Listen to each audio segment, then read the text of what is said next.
Bonjour et bienvenue pour cette nouvelle vidéo de mathématiques. Aujourd'hui, nous allons parler des principes additifs et multiplicatifs en dénombrement.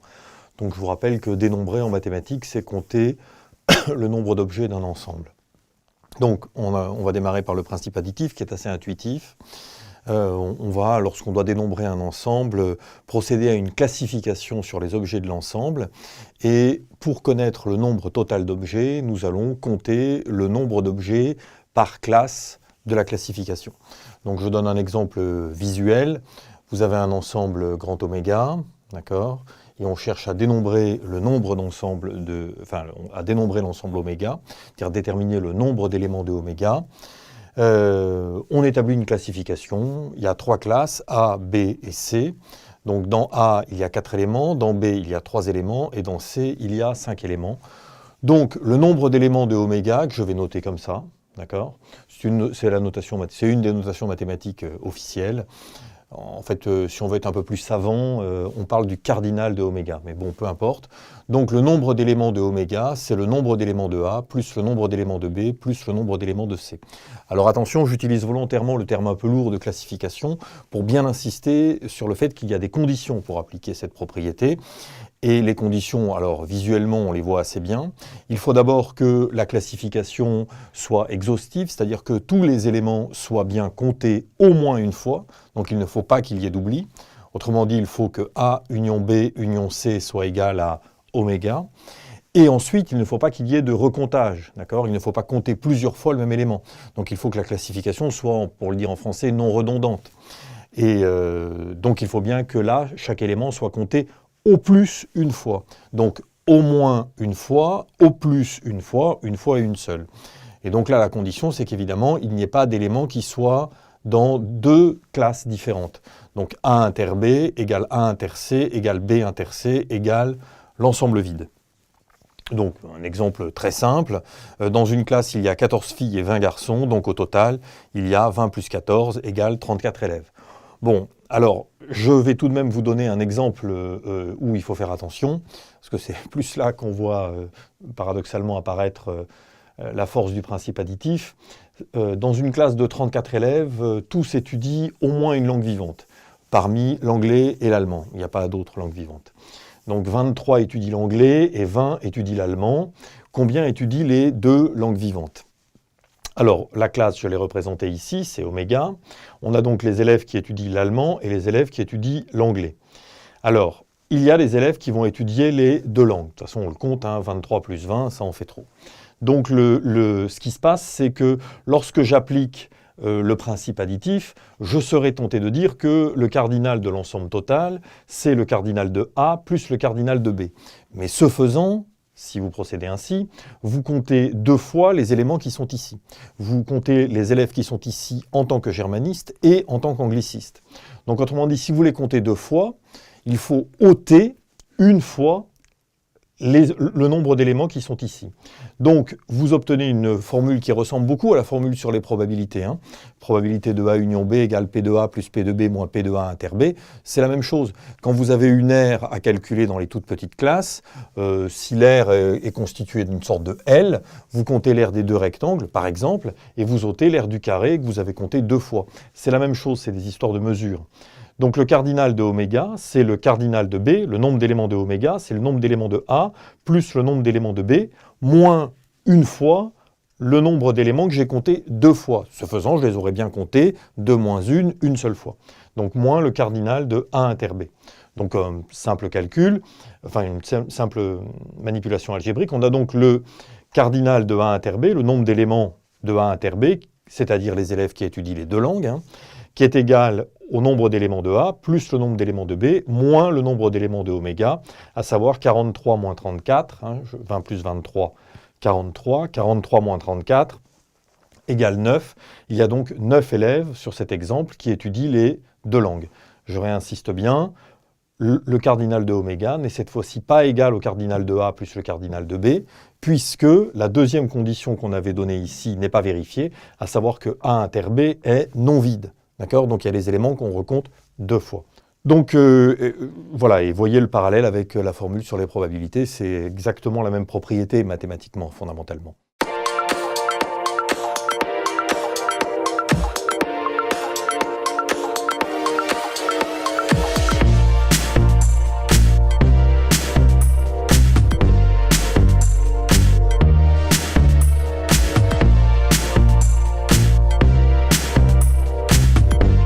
Bon, nous allons maintenant aborder le principe multiplicatif sur un exemple. Donc un restaurant, petit restaurant, les calculs ne seront pas trop compliqués, propose sur sa carte 2 entrées, 4 plats principaux et 3 desserts. Un menu étant constitué d'une entrée, d'un plat principal, j'ai noté PP, et d'un dessert. Donc on nous demande de dénombrer, de compter le nombre de menus possibles.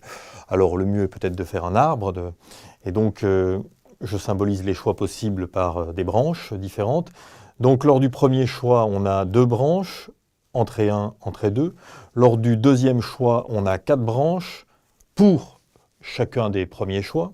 Donc 4 branches ici, 4 branches ici, P1, P2, P3, P4, plat principal 1, 2, 3, 4. Et enfin, pour chacune de ces extrémités-là, donc le nombre d'extrémités là, il est déjà de 4 multiplié par 2, 8. Et bien donc on a, pour chacune de ces extrémités, de ces nouvelles extrémités, on a 3 choix de desserts possibles. Alors là, je n'ai pas tout dessiné parce que sinon ça prendrait trop de place. Donc ce qu'il faut bien comprendre, c'est qu'une branche correspond exactement à un menu. En effet, on a sur chaque branche, si par exemple je prends celle-ci, branche complète, on a choisi le menu 1, le plat principal 4 et le dessert 1. On peut aussi choisir le menu 2, le plat principal 4 et le dessert 2. Voilà. Donc chaque branche correspond exactement, chaque branche complète correspond exactement à un menu. Il s'agit donc de dénombrer le nombre de branches, c'est-à-dire le nombre d'extrémités ici. Donc on avait déjà 2 fois 4, d'accord? Et on a donc fois 3. Donc le nombre de menus total est égal à 2 fois 4 fois 3, qui correspond 2 correspondant au choix de l'entrée, 4 correspondant au choix du plat principal, 3 correspondant au choix du dessert. On a donc, sauf erreur de ma part, mais c'est ça, 24 menus. Donc, si on veut écrire ça de manière un peu plus théorique, certains le comprennent mieux comme ça, donc voilà, c'est moins dans l'esprit du programme, mais c'est quand même dans le programme. Si E désigne l'ensemble des entrées, P désigne l'ensemble des plats principaux, D désigne l'ensemble des desserts sur la carte, un menu est donc un triplet, E, P, D, E étant dans grand E, P étant dans grand P, D étant dans grand D. L'ensemble des triplets, le premier élément étant pris, l'abscisse quoi si vous voulez, étant prise dans grand E, l'ordonnée, le deuxième élément étant pris dans grand P, le dernier élément, la côte, étant pris dans grand D, d'accord, on note l'ensemble de ces triplets, E croix P croix D. On appelle ça le produit cartésien des ensembles. Donc le cardinal, le nombre d'éléments de E croix P croix D, il est égal au nombre d'éléments de E fois le nombre d'éléments de P fois le nombre d'éléments de D. Une autre façon de voir la chose, alors l'exemple n'est pas de moi, il est d'Alain Combrouse, il appelle ça le syndrome de l'autoroute. Lorsque sur une autoroute, vous avez 3 sorties principales et sur chacune de ces sorties principales, 2 sorties secondaires, vous n'avez pas 3 plus 2 sorties au total, mais 3 fois 2 sorties totales. D'accord ? Donc faites bien attention à ne pas mélanger. Parfois, les élèves ou les étudiants confondent les principes multiplicatifs et additifs, mais si on n'applique pas bêtement le résultat et qu'on se pose la question de ce qu'on est en train de faire, normalement, il n'y a pas de problème. Donc pensez à l'idée du syndrome de l'autoroute. C'est bien 3 fois 2 le nombre de sorties totales. Un cas particulier, c'est le cas où finalement, on prend tous les éléments du triplet, là par exemple, dans le même ensemble. C'est possible. On peut reprendre plusieurs entrées. Donc on généralise un peu. On va donc déterminer le nombre de cas uplets, d'accord, d'un ensemble E à n éléments. Donc j'ai noté 1n, intervalle de grand N, compris entre 1 et n. On a donc à déterminer un K uplet. Donc ici, il y a K croix. Bon, je ne les ai pas toutes dessinées, d'accord. Il y a K croix. Pour chacune de ces croix, j'ai n choix possibles. N choix pour la première, n choix pour la deuxième, n choix pour la troisième, n choix pour la K-1e, n choix pour la K-ième. Donc au total, combien a-t-on de choix? C'est le principe multiplicatif. C'est donc n à la puissance K. N fois n fois n fois n, n puissance K. Notez mathématiquement, lorsque dans un produit cartésien, les ensembles sont répétés, si c'est E croix E, par exemple, E 3 fois, on note ça, on simplifie et on note ça E au cube. E croix E, croix E, croix E, E puissance 4. Vous l'avez sans doute vu en mathématiques en cours, lorsque vous prenez un couple de réels, on note l'ensemble des couples de réels, R au carré, c'est R croix R. Donc si on veut le noter plus mathématiquement, le nombre d'éléments de E puissance K, ça c'est donc le nombre de Kuplets pris, chacun étant choisi dans grand E, eh bien c'est le cardinal de E élevé à la puissance K. Donc, ce qu'il importe de comprendre, c'est qu'on est là dans un modèle de tirage avec ordre, l'ordre intervient, d'accord, et avec répétition. Par contre, on peut reprendre plusieurs fois le même élément.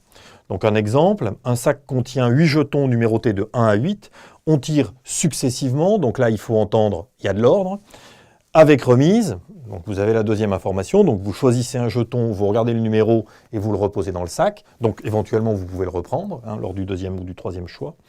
Et on vous demande de dénombrer le nombre de résultats possibles. Alors qu'est-ce que c'est qu'un résultat?